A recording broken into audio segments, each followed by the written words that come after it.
Las lluvias entran por las costas a medianoche, una situación que puede complicar obviamente las tareas de rescate. Ustedes saben que bajo esas condiciones de lluvia y las tormentas que se avecinan no se podría hacer ninguna acción, pero nosotros vamos a seguir hasta que esa situación se presente, no nos vamos a detener en este transcurso de la noche.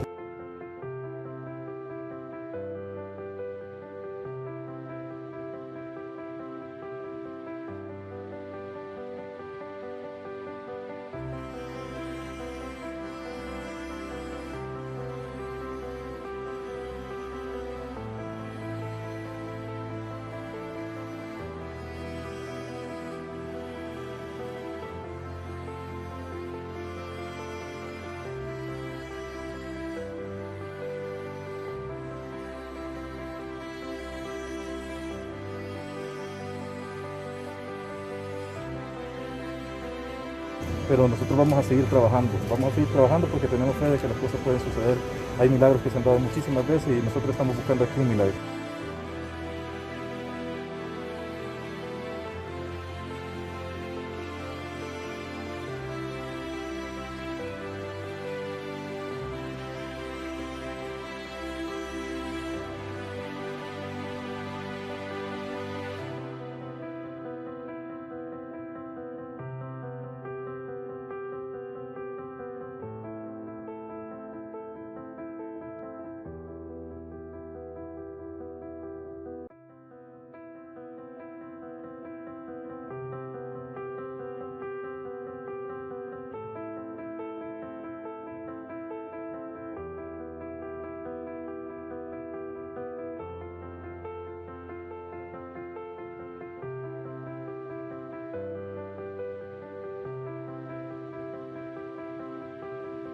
Eso es esperanza. Gracias.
Y sus cinco hijos, los cinco sobrinos, quiero ver, Jennifer, Carla, Javier y los gemelos Nahum y Josué. De todos ellos, no sabemos quiénes son los que han sido. Los encontraron en la parte de arriba, Luis. Sí, es que ayer nosotros fuimos a trabajar, como nosotros conocíamos la vivienda, ¿va? Entonces fuimos y detectaron los lugares de posibilidad que ahí estuvieran. Incluso ellos arriesgaron, la Fuerza Armada arriesgó en la madrugada estuvieron trabajando. O sea, se han corrido el riesgo, ¿verdad?, de valorar todo eso. Sí. Y pues ahí está. ¿Están satisfechos a pesar de que lastimosamente no estén con vida, pero están satisfechos de encontrar los cuerpos? Nosotros estamos agradecidos con todas las autoridades, de verdad, con el gobierno, con el presidente Bukele, con todo su equipo, pues estamos agradecidos porque hemos tenido todo ese apoyo. Ustedes lo han visto, equipo de rescate élite, la presencia acá, o sea, nosotros hasta la atención que han tenido con nuestras familias han sido aceptables y lo agradecemos.